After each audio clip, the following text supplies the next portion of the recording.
Hello दोस्तों, अस्सलाम वालेकुम। मुझे कहते हैं जी अहमद, और आज फिर से हाजिर हूँ आपके लिए एक नया टॉपिक लेकर। तो आज की वीडियो का टॉपिक है common books between Hinduism and Islam, जो कि ऑलरेडी आपको वीडियो के थंबनेल से पता चल गया होगा। तो चलिए शुरू करते हैं। आज बात करते हैं हिंदुइज्म और इस्लाम की कॉमन बुक्स के बारे में। तो सबसे पहले शुरू करते हैं सेक्रेड बुक्स ऑफ इस्लाम के साथ।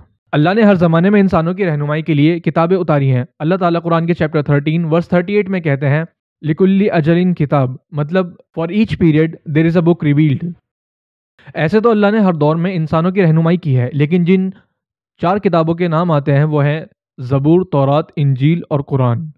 ज़बूर को अल्लाह ताला ने दाऊद अलैहिस्सलाम पर उतारा, तौरात को मूसा अलैहिस्सलाम पर, इंजील को ईसा अलैहिस्सलाम पर उतारा गया और कुरान को मोहम्मद सल्लल्लाहु अलैहि वसल्लम पर उतारा गया। ये अल्लाह ताला की आखिरी किताब है, जो कि अल्लाह के आखिरी नबी मोहम्मद सल्लल्लाहु अलैहि वसल्लम पर उतारी गई है। कुरान से पहले जितनी भी किताबें नाजिल हुई वो सब उन्हीं के खास वक्त और उन्हीं खास लोगों के लिए खास हिदायत थी, लेकिन कुरान हिदायत है सभी के लिए। कुरान सिर्फ मुसलमानों या अरबों के लिए हिदायत का जरिया नहीं है, लेकिन कुरान सारी इंसानियत के लिए हिदायत का जरिया है। कुरान की तालीमात सिर्फ आप सल्लल्लाहु अलैहि वसल्लम के ज़माने तक के लिए महदूद नहीं है, इसकी तालीमात क़यामत तक इंसान की रहनुमाई करेंगी। कुरान किसी एक दौर, एक मजहब या किसी एक तबके के लिए हिदायत का जरिया नहीं है, बल्कि कुरान वो किताब है जिसमें पूरी कायनात के तमाम इंसानों के लिए हिदायत है, इल्म है, नूर है, जो इंसान की ज़िंदगी के अंधेरों को दूर कर देता है।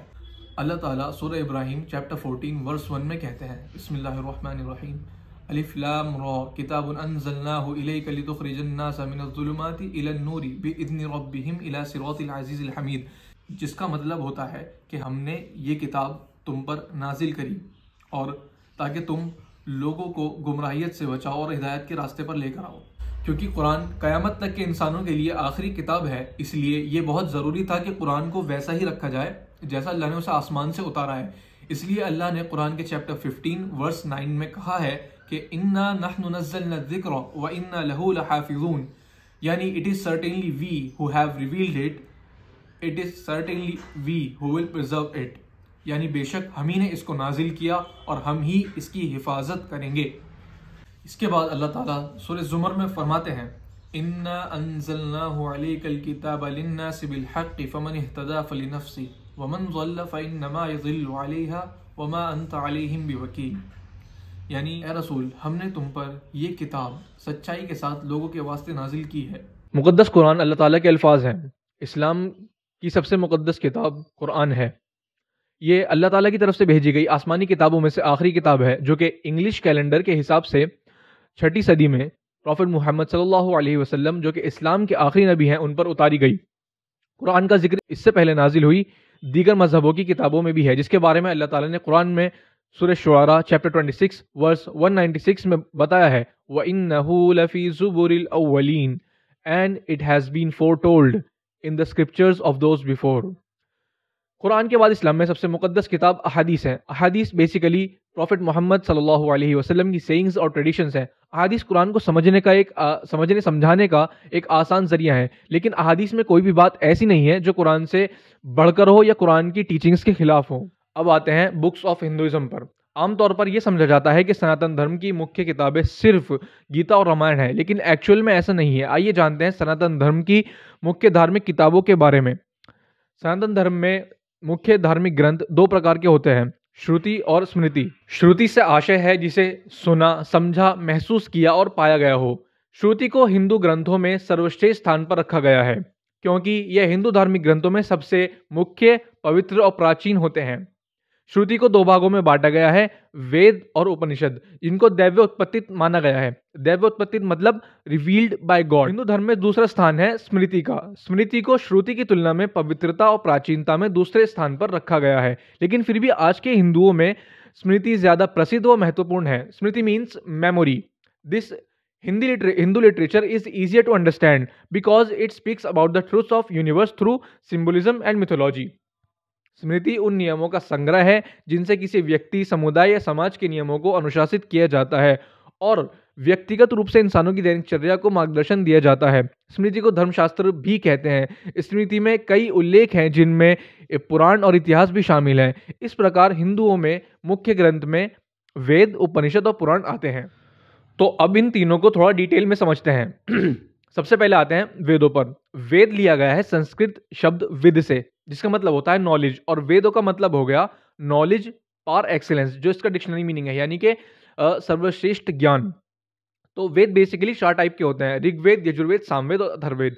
जो शुरू के 3 वेद हैं, ऋग्वेद, यजुर्वेद, सामवेद, ये the most oldest Veda scriptures माने जाते हैं। इनको एटलीस्ट 3 युगों में लिखा गया। Rigveda is the largest among all of them. Okay, so Rigveda में बेसिकली सॉन्ग्स ऑफ प्रेज हैं, यजुर्वेद में सैक्रिफिशियल्स सॉन्ग्स हैं, सामवेद में मेलोडीज हैं, अथर्ववेद में मैजिकल फॉर्मूलाज हैं। अब आते हैं उपनिषद पर। उपनिषद बेसिकली इसको अगर हम ब्रेक डाउन करें तो उपा का मतलब होता है नियर यानी पास, नी का मतलब होता है नीचे, शद यानी बैठना। तो उपनिषद से अगर हम लिटरल मीनिंग ड्राइव करें तो इसका मतलब होता है टीचर के पास नीचे बैठकर उनसे सिद्धांत पढ़ना। ओके, सो लेकिन अगर अकॉर्डिंग टू समकारा हम देखें, उपनिषद का मतलब होता है ब्रह्म knowledge by which ignorance is illusion और डिस्ट्रॉयड, यानी कि वो ज्ञान जिससे अज्ञानता का नाश करे या जिससे अज्ञानता नष्ट हो जाए। सो उपनिषद को वेदास का कंक्लूडिंग पोर्शन माना जाता है, और क्रोनोलॉजिकली इनका ऑर्डर देखें तो ये वेदास के एंडिंग पीरियड ऑफ टाइम के स्क्रिप्चर्स हैं। लेकिन आज भी कुछ पंडित ऐसे हैं जो उपनिषद को वेदास के ऊपर प्रायोरिटी देते हैं। अब इसके बाद आते हैं इतिहास पे। इतिहास में मेनली 2 ही बुक्स आती हैं, रामायण और महाभारत, जिनके बारे में हमें as an Indian, to all my Indian audience, सबको अच्छे से पता होगा, उसके बारे में इतना बताने की कोई ज़रूरत नहीं है। इसके बाद आते हैं हम भगवत गीता पे। सो भगवत गीता बेसिकली महाभारत का ही एक पार्ट है। महाभारत के भीष्म पर्व में चैप्टर 25 से लेके 42 तक के बीच के जो 18 चैप्टर्स हैं, उस कलेक्शन को ही भगवत गीता कहते हैं। इसमें बेसिकली एडवाइसेस हैं जो कि श्री कृष्णा ने अर्जुन को बैटलफील्ड में दी थी। अब इसके बाद आता है पुराणों का। पुराण का मतलब होता है प्राचीन। ये सबसे ज़्यादा पुराने स्क्रिप्चर्स हैं और सबसे ज़्यादा पढ़े जाने वाले स्क्रिप्चर्स हैं। इसके बारे में इसमें history of creation of universe, Aryan tribes यानी कि आर्यन जनजातियों की जीवन शैली और हिंदू देवी देवताओं की हिस्ट्री के बारे में बताया गया है। पुराणों में जो बेसिकली प्राइम और मेन पुराण है उसको कहते हैं भविष्य पुराण, क्योंकि उसमें फ्यूचर में होने वाले इवेंट्स का डिस्क्रिप्शन है। ठीक है, अब पुराणों की ऑथेंटिसिटी पर आते हैं। सो पुराणों को भी बेसिकली रिवील्ड बाय गॉड ही माना जाता है, यानी दिव्य उत्पत्तित माना जाता है।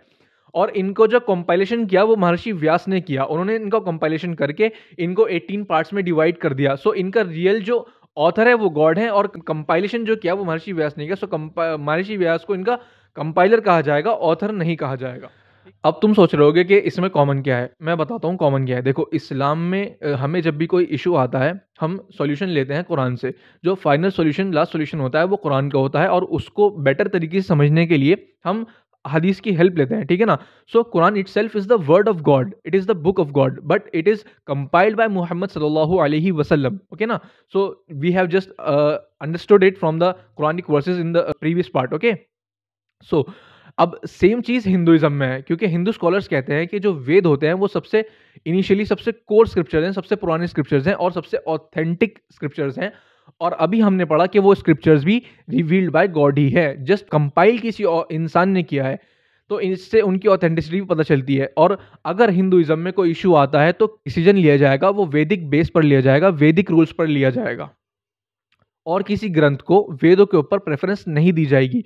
सो बस यही सिमिलैरिटी है कि जो फाइनल डिसीजन लिया जाता है इस्लाम में भी, वो भी उसी बुक से लिया जाता है जो the book revealed bye God है, जो खुद गॉड ने इंसानों को दी है। और हिंदुइज्म में भी जो डिसीजन लिया जाता है वो भी उसी बुक से ही लिया जाता है जिसको खुद खुदा ने दिया है, जो किसी इंसान ने नहीं अपने पास से नहीं बनाई है।